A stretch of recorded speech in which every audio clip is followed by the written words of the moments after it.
Hey everybody, and welcome to Q&A Wednesday, where I answer the questions that you have about your health and fitness goals. Now I apologize because I'm losing my voice.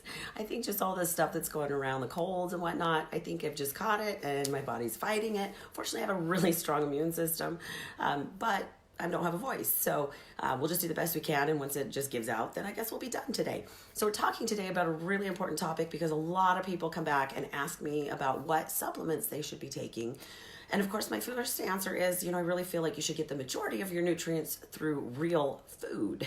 But I know that that's not always an option. So of course, supplements are going to fall somewhere in there. And so there's a couple of things I want to talk about. And I posted this earlier today and I actually asked, what supplements would you like some information on? And I actually got some feedback on that. So we definitely will hit some of those topics or those supplements that people were interested in.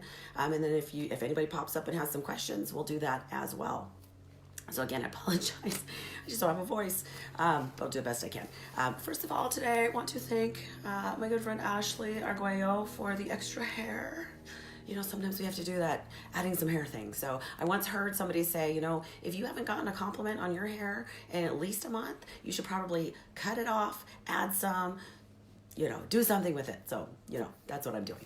All right, so back to our topic today. So we're talking about supplements. Now, here's the deal, guys. You cannot out-supplement a bad diet. You just can't. There's nothing that you can take that's going to negate when you're eating processed garbage, what I like to call the standard American diet.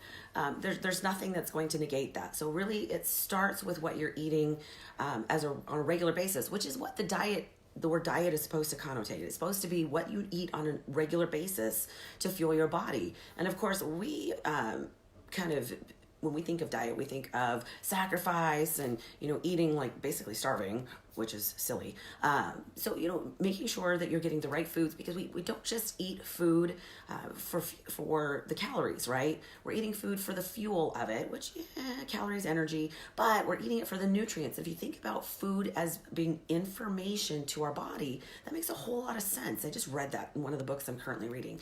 It makes absolute sense. So if you eat crappy food, you're feeding your body really crappy information, and it's going to react to that. So, if you're really struggling to feel good with the foods that you're eating, you might need to change that up. But most people don't, even those of us that are eating really, really well, don't always get all the variety and all the nutrients that we need. So some supplementation is usually necessary.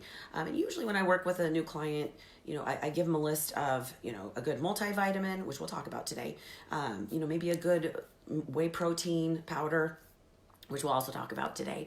Of course, if you're on any prescription medication, now we're going to talk a little bit about that because supplements are not regulated by the FDA. The problem is sometimes some of those supplements can have not only side effects, but some of them can actually negate prescription medication, which can be a huge problem, right? So you've got to make sure that you know what that product's doing, what the side effects are, and that the benefits should always outweigh the risks of that product. So you just have to do a little bit of your own homework. You've got to know that it's a product that works for you.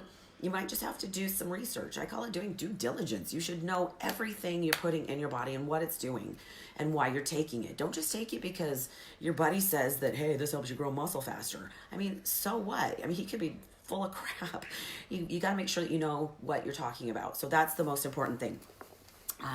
Now, food really is best, especially even when we're talking about things like vitamins and minerals, because even if you're taking a supplement, the problem is that it's a synthetic version and your body doesn't utilize it quite as efficiently and as well as when it comes from actual food, because that's what our bodies were designed for.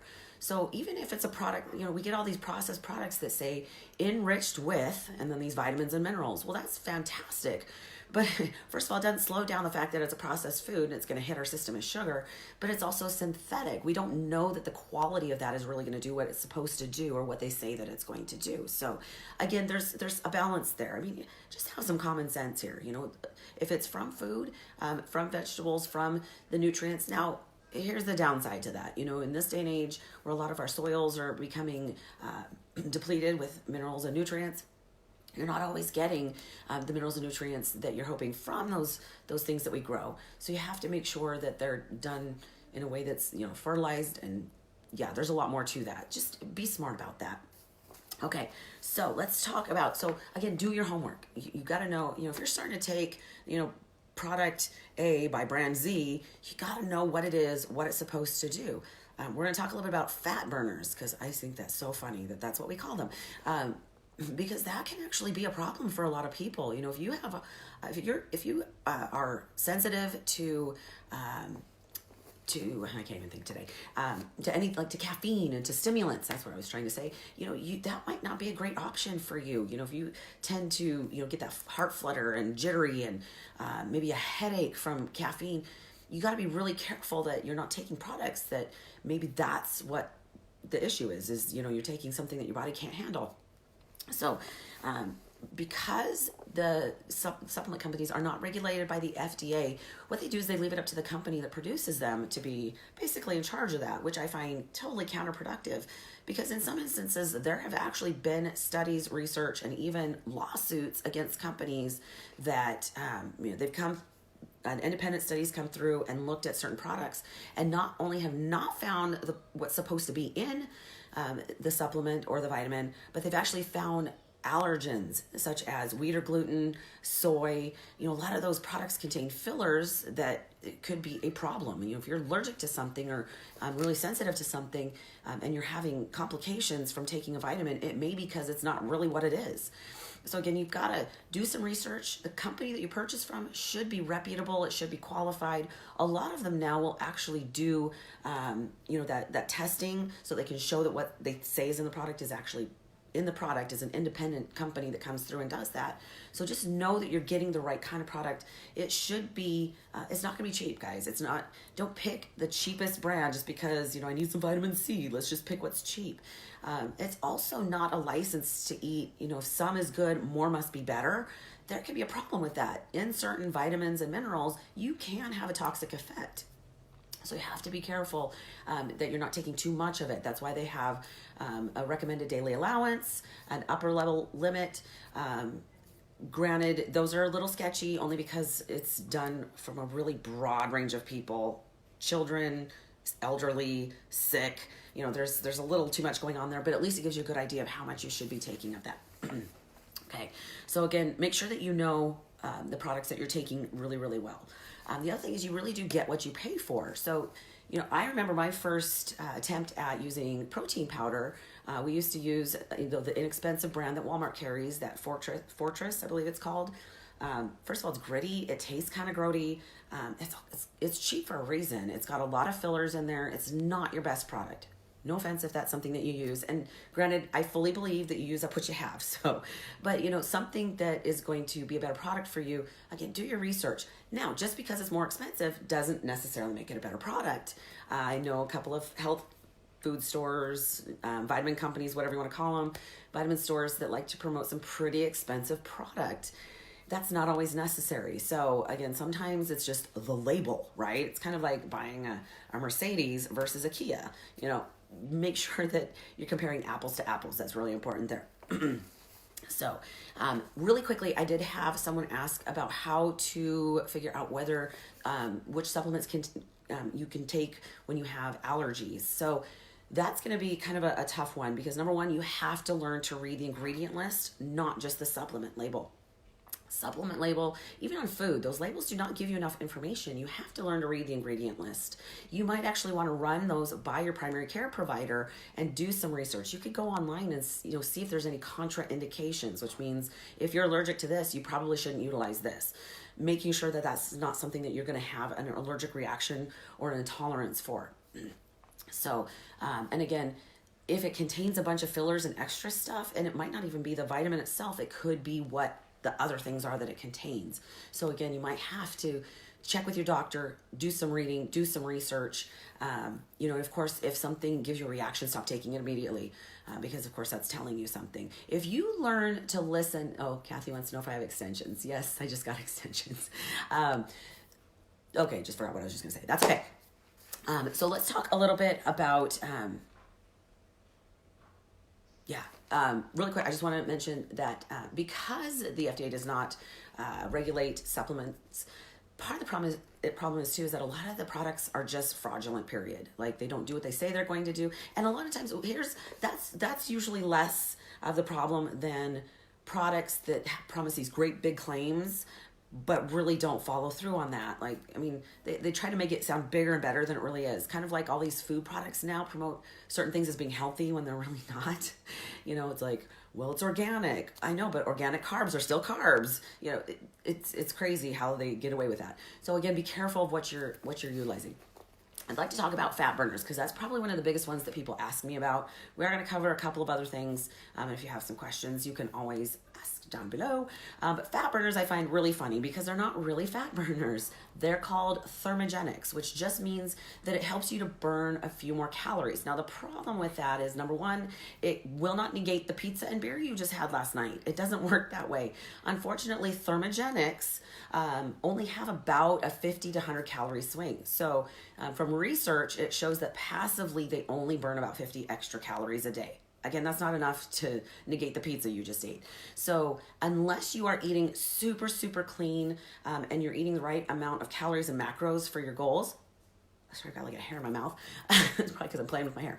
That there's really no benefit to it. So you're just spending money on something that's not going to benefit you. So there are some pros to that. If you're really working hard and you're doing everything you're supposed to and you're struggling, they can actually help give you some extra energy. They might kind of multiply the efforts that you're giving, but again, you have to be pretty dead on to really get some benefits out of that. And the biggest issue is that it doesn't necessarily target fat per se. It just increases your metabolism a little bit.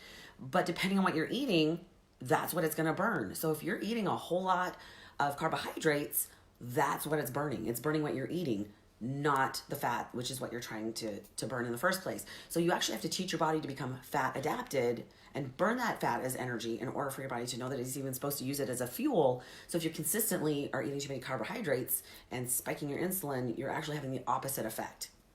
So again, it's not that easy, golden ticket. It doesn't work that way. It can be used in conjunction with exercise and nutrition, but it's not going to do it for you without putting in some effort there. Now, the downside, most of them contain stimulants. I've met a lot of my clients are sensitive to stimulants, especially caffeine. So you have to really be careful that you're not, that can overtax your adrenal system. So again, you just have to be careful there. It can also cause some cardiovascular issues. Remember back and I can't remember what years this was, but when they had fen and there were particular products within ephedra and I can't even say the other one, phenol. Yeah, I can't even say that. That was causing heart issues. It was breaking down heart tissue. So again, you just got to know what works for you, and the benefits just have to outweigh the risks. Sometimes for some people, if you have high blood pressure, you need to totally just stay away from fat burners because that's probably just going to increase your blood pressure, and that's not what you're looking for. And if it gives you a headache, that's also an indication that you shouldn't be taking it either. So one of the downsides too is even if it works for you now, your body gets really good at adjusting to things like that. And so while it might work for a month or two, at some point it's going to stop working on you because your body builds a tolerance to it. So at that point, you either need to give your body a break, which is what I recommend, versus switching to another product. Sometimes that works, but again, it can be really hard on your adrenals. So the other thing is it can also, and now I haven't had this per se for me, but they say the research says that can be addictive. And so you have to be really careful there as well. Like I said, some products have been pulled off the market from that reason. Okay, so, I don't have my other notes here. I'm going to have to go grab them just really quick. I know you're going to think I'm nuts.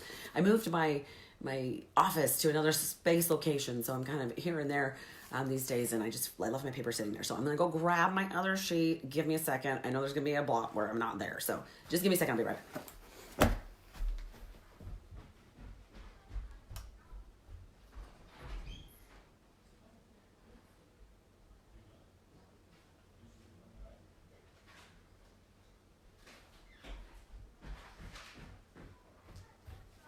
Okay, sorry about that. Okay, I have a whole nother sheet of notes here.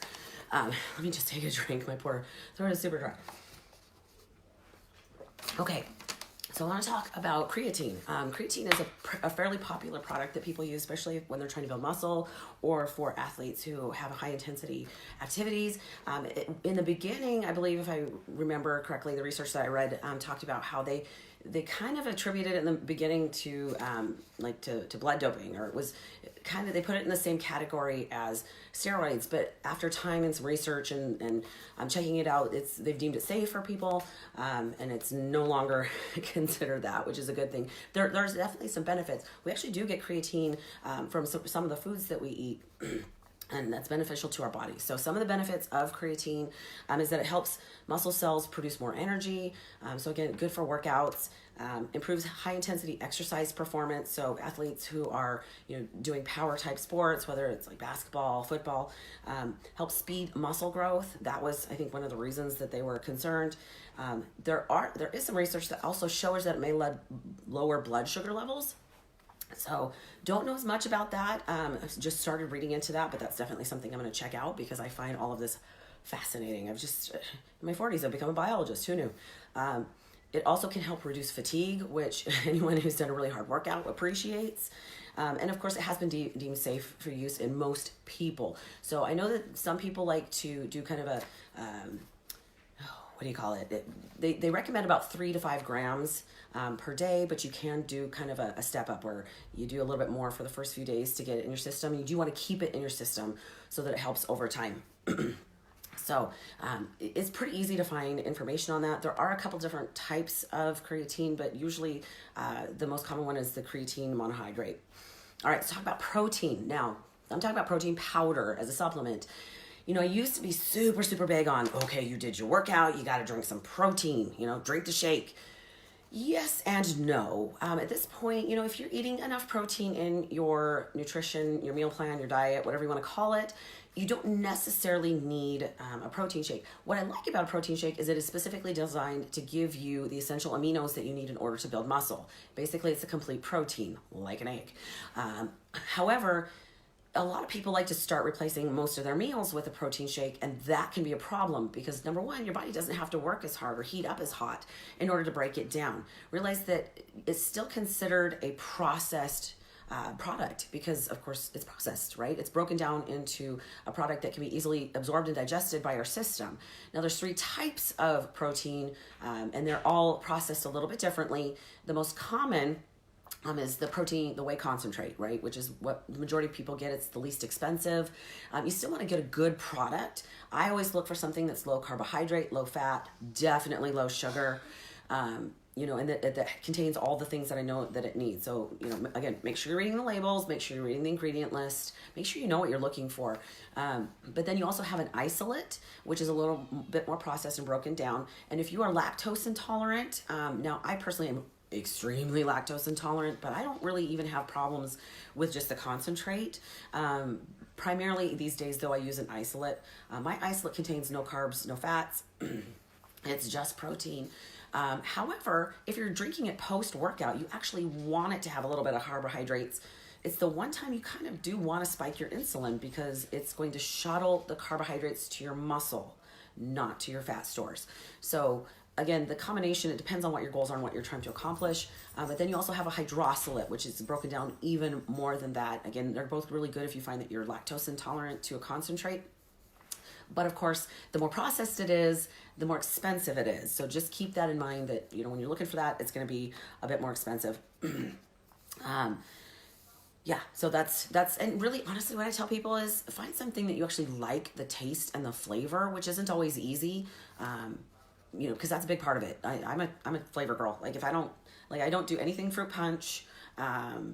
There's just certain flavors. Watermelon, no, just not my gig. So again, make sure that you like it. Your best option if you're at, say, a supplement store is ask if you can have a sample. That's the easiest way versus spending a whole lot of money on a product that you don't end up using. Okay, I want to talk a little bit about multivitamins just really quick.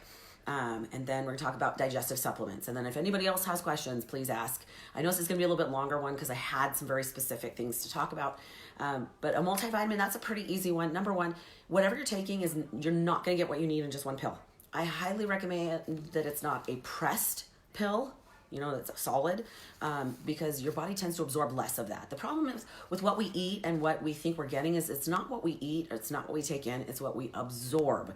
And of course, there's a lot of variables involved in that, and I'm not gonna go over that today, but the more that you can make it easier for your body to absorb, the better off you're going to be. So I highly recommend that you look for something that's made from superfoods, not just because then it's not a synthetic.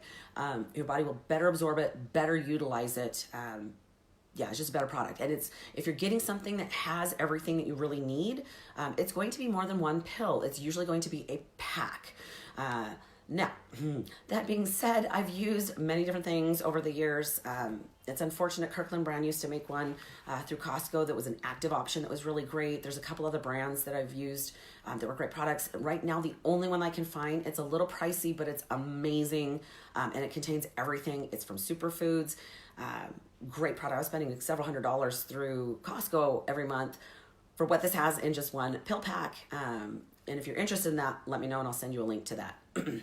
But I recommend a good multivitamin, primarily because not everybody gets everything. Even when you eat super clean and super well, you need to eat a variety. So if you're on contest prep and you're eating the same thing every day, all week, you probably need to be making sure you're getting a really good multivitamin just to hit anything. The supplements are to hit the holes of what we're missing in our nutrition. And so that's what you got to be focused on. If you don't do vegetables, which you should do vegetables, but if you don't, you might want to get a powdered green drink that contains all those nutrients in it so that you're at least getting something that helps support how your body works efficiently, right? That can be a problem. That might be why you're fatigued, why you're not feeling well, why you're struggling to think during the day. Maybe you're foggy. You might just be missing some nutrients, right? If you look back throughout history, they found serious issues, like with the lack of vitamin C, they had scurvy. So, again, over time, they've learned that we do need certain vitamins in order to function properly. I believe vitamin A is for sight. So I do want to hit digestive supplements because that is a big one that a lot of my clients need to address. Part of that comes down to the microbiome. And again, topic for another day because I could talk about that forever. My voice might run out. But I do find a lot of people struggle to break down the foods that they eat. Now, that comes from multiple reasons. Number one, you might have a problem or dysbiosis in your microbiome. You realize that you digest and absorb most of the food somewhere between the stomach. Well, it actually starts in your mouth when it comes to carbohydrates, but by the time it hits your small intestines, that's when your body should be absorbing it. And the bacteria, the good bacteria in your intestines, are what helps you break that down and do that. So if you've had numerous sets of I can't even talk today, why can't I think of it? You know what I'm talking about, for sickness, and they give you an antibiotic. Oh, good Lord, I don't know what my deal is today. If you've had multiple courses of antibiotics over the years, especially recently, and you're having some digestive distress, whether it's gas, bloating, just generally feeling kind of yucky, really struggling with energy because maybe your body's not absorbing what you need to, you may need to rebuild your microbiome, and there's a couple things you need to do with that. So we're going to talk about prebiotics, probiotics, and enzymes. And those are all things I do recommend, especially if you find you're having a specific issue. So a probiotic, which is what we're going to start with, is the good beneficial bacteria in your system. Now, what happens for a lot of people is something called SIBO, small intestine, wow, I'm just losing it today, bacterial overgrowth. Maybe I should just go to bed. And so what happens is that the bad bacteria start to overcome the good bacteria, and it creates an imbalance, and then you start to have issues like bloating and indigestion. And so in order to get that under control, first of all, you need to stop eating crap. That's going to be a big one. But there's certain things that you need to do in order to rebuild, especially again, if you've had antibiotics, you need to be taking some probiotics. Now, you've probably heard of that. You can get them in supplements. You can also get them in things like yogurt and some of the other things that you've probably seen on TV. And I'll tell you exactly right here. Fermented foods, sauerkraut, kimchi, kombucha, pickled veggies. You want the live bacteria, and there's different types. Again, not even approaching that today. That's a lot of information. But you've seen a lot of them, like the lactobacillus. I can't even say that. But do a little more research so that you know what you're getting, and it has to be live. So if you're taking something that's been on the shelf for years, and it's probably not going to give you what you need. Honestly, you're best off to eat real whole food and some of the things, the fermented foods I talked about. Now you have to be careful there because commercial sauerkraut is not going to work, right? It has to be very, very specific. So I can go more into that another day.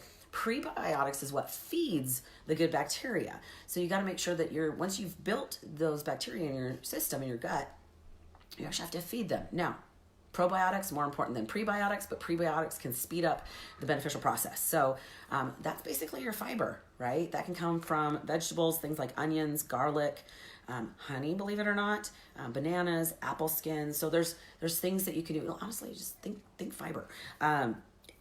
Big part of that, right? So again, build your microbiome. Then you need to feed your microbiome. Now, if you are not producing the right enzymes are the things that actually create reactions within your system. So basically what we're talking about is what breaks down the foods that we eat in order for our body to absorb it and then utilize it for the different things that it needs to do.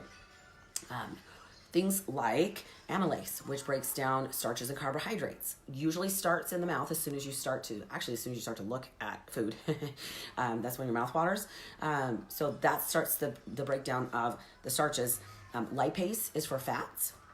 Proteases and peptidases also break down your protein. So let's just say that you are really, I've heard this, this is a real case, that when you eat beef, it tends to sit in your stomach and it's really heavy and uncomfortable, and that's why you don't like it anymore. I actually had a client who wanted to go plant-based based on the fact that she really struggled to break all these down. And so we put her on an enzyme that would help do that. And the most common one is, I'm really having a hard time with things tonight. HCl betaine. So if that's a struggle that you have, you might need to look for one of those enzymes. Now, the biggest one that I've utilized in the past is Papaya Enzymes. Now you want to get a really good brand, but those contain all of the different enzymes that break down all the different macronutrients. So if you struggle to break down your food, or you feel like you're not absorbing a lot of the nutrients, it's really relatively inexpensive. So find a good brand. I believe Amazon carries a really good one. I'll have to check on that again, but you can chew that right before you start eating. Over time, now this is a pretty common one. If you are lactose intolerant, you can actually take lactase, and products like Lactaid carry that. So whether that works, I think it does okay. But here's the deal. First of all, adults don't really need milk. I know that's a little controversial, but you know what? After we grow out of infancy, we stop producing, 75% of the world stops producing lactase because we're not supposed to necessarily drink milk. So if you have no problems with it, rock on. Glad that works for you. Now, some things don't bother people as much, like cheese, just because it doesn't contain the lactose that milk does. And I know they're producing that new milk that's not supposed to have lactose, and that freaks me out just a little bit, because now that to me just freaks out. I start thinking GMO, but just make sure that you're not eating a lot of processed food. Listen to your body. It's going to tell you if something's not right. I know I mentioned a little bit about how much you should spend on supplements and things like mass gainers. I didn't have anybody ask about that. Mass gainers is for somebody who's really trying to build big muscle really, really fast. So probably not going to cover that today. But when it comes to spending money on it, again, you kind of get what you pay for, but do some research so that you're not just paying too much for something that isn't really either cost effective, not really going to work, or that you could get somewhere else, different brand, better price, better product, and make sure you're comparing apples to apples. So hopefully that gives you some great ideas. I'm not against supplements. I just really feel like the majority of your nutrients should come from food. And after that, you really should do your due diligence to make sure that it's a product that works for you, and that the benefits do outweigh the risks. So I'm going to go rest my voice. Hopefully you have a great night. And until next week, that is Q&A Wednesday, guys. Have a good night.